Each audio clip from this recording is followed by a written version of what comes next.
My name is Leo, and for my entire life, I just wanted to make my dad proud. He was a good man, a hard worker, but he had a very simple idea of what success looked like. It was a 9-to-5 job, a big house, a big car. My dreams? My ideas? He saw them as a waste of time.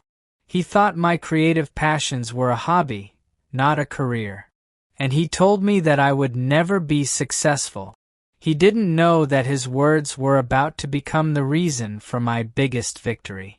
If you're watching this, drop a comment below and let me know where you're from. And if you have ever been let down by someone you trusted, please like and subscribe. You won't want to miss what happens next. My older brother, Mark, was everything my father wanted me to be. Mark was a businessman. He had a great job at a big company, a beautiful family, and he always followed my father's advice. My father was proud of him. He would always say, "Look at Mark, Leo. He's doing everything right. He's a winner." My father and I were different. I was always working on an idea. I was a software developer, and my dream was to create an app that would change the way people lived. My father would always look at me with a sad look on his face. He would say, "You're so smart, Leo. Why don't you get a real job?" His words always hurt, but I never gave up. I knew that my ideas were good. I knew that I could be successful. But my father's disapproval was always a shadow over my life. Last year, I got an amazing idea for a new app. It was a new way for people to connect with their family and friends. I worked on it every day, every night. I put all my savings into it. I had no time for anything else. My father saw that, and he was not happy. "Leo," he said to me one night, "your brother is getting a big promotion. He's going to be a manager. He's going to be rich. And you're still working on that little hobby of yours. It's a waste of your time. You'll never be successful." My heart sank.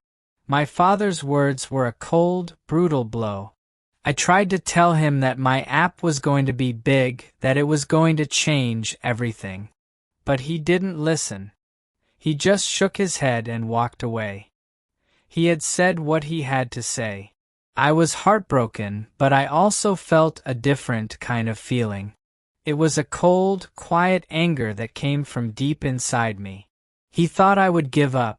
He thought he had taught me a lesson about success. But he had no idea that his words were about to give me the greatest gift of my life. He had no idea that he had just given me the fuel I needed to make my dream a reality. What will happen when my father sees me on a billboard? How will my life change forever? My father's words, "You'll never be successful," echoed in my mind, not as a curse but as fuel. The hurt was still there, a dull ache, but it was now overshadowed by a burning determination. He thought I would fail? I would show him. I would show them all. I poured every ounce of my being into my app. Sleep became a luxury, social life a distant memory. My tiny apartment transformed into a makeshift office, code lines becoming my constant companions. Doubt would creep in sometimes, the echo of my father's voice whispering in the back of my mind, but I would push it away, focusing on the vision I had. Months blurred into a year. Slowly, painstakingly, the app took shape. It wasn't just a simple connection tool anymore. It had evolved, incorporating features I hadn't even initially imagined. It was innovative, user-friendly, and I knew deep down it was good. Really good. I launched a small beta test. The feedback was incredible. People loved it. They were using it in ways I hadn't anticipated, connecting with loved ones across continents, sharing their lives in a meaningful way. The positive response was a shot in the arm, validation that I was on the right track. Then came the email that changed everything. A major tech company, one I had admired for years, had noticed my app. They were impressed. very impressed. They saw its potential, its reach, its ability to disrupt the market. Negotiations started. They were intense, exhilarating, and at times terrifying. Lawyers, contracts, projections, it was a whole new world for me. But I stood my ground, believing in the value of what I had created. Finally, the deal was sealed. They acquired my app for a significant sum more money than my father had probably earned in his entire life. But more than the money, they offered me a leading role in their company, a chance to scale my vision to a global audience. Throughout this entire process, I told my family nothing. My father would still call occasionally, asking if I had finally come to my senses and started looking for a real job. I would give vague answers, not wanting to argue, not wanting to share my progress until the moment was right. I wanted them to see it, not hear about it. I wanted the impact to be undeniable. The acquisition came with a massive marketing campaign, a global rollout plan for the new year. And the centerpiece of that campaign? A massive digital billboard in the heart of Times Square in New York City, featuring the app's logo and my face, as the lead innovator behind it.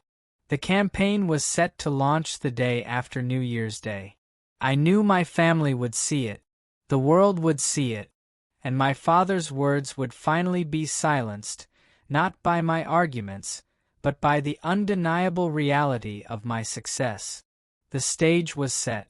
The world was about to see what I had accomplished, and my father, the man who told me I would never succeed, was about to see his son's face shining bright in the most famous square in the world. What would his reaction be? The day after New Year's, my phone started to buzz. A lot. It wasn't just a few friends. It was dozens of people. My family. But I didn't answer. Not yet. I had been waiting for this day for years. The day my father would finally see that my dreams were not a waste of time. He was about to see my face on a massive billboard in the heart of Times Square. And he was about to see that his words, "You'll never be successful," were about to be erased forever. I waited for the news. My family was celebrating the new year with a small party. They were probably talking about Mark's promotion, his perfect family, and his perfect life. They had no idea that their perfect world was about to be rocked. I watched the news report on my phone, my heart pounding in my chest. The news anchor was talking about a new app, a new company, a new way for people to connect. And then, there it was, my face on a massive billboard in Times Square. My name, right beside my company's logo. It was a beautiful sight. My revenge was complete. The phone rang again. This time I answered. It was my mother. She was crying. "Leo," she said, "did you see the news? Did you see your face? Your father, he's in shock." I could hear my father in the background, his voice shaking.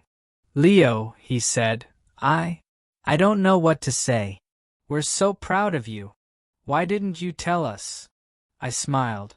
"I wanted you to see it," I said. "I wanted you to see it with your own eyes. You told me I would never be successful. You told me my dreams were a waste of time. I wanted you to see that you were wrong." There was a long silence. My father didn't know what to say. He had no words. He had been so sure of himself, so sure of his words. And now they had no power over me. I had one. The days that followed were a blur. My family called me a lot. They were all so proud of me. They told me that they always knew I would be successful. They told me that they always believed in me. But I knew the truth. They didn't believe in me. They believed in my money. They had been wrong, and they had lost the chance to be a part of my success. I had my vindication, not just in my business, but in my life. I had learned that my family wasn't about blood. It was about who was there for me when I needed them the most. And in the end, that was me. So, that's my story. It's a reminder that true wealth is not in your bank account, it's in your character. And sometimes, the best revenge is to walk away from the people who failed to see your true worth. Have you ever had to choose between your blood family and your chosen family? What did you learn? Share your stories in the comments below. And if this story resonated with you, don't forget to like, share, and subscribe to hear more real-life lessons. Thank you for listening.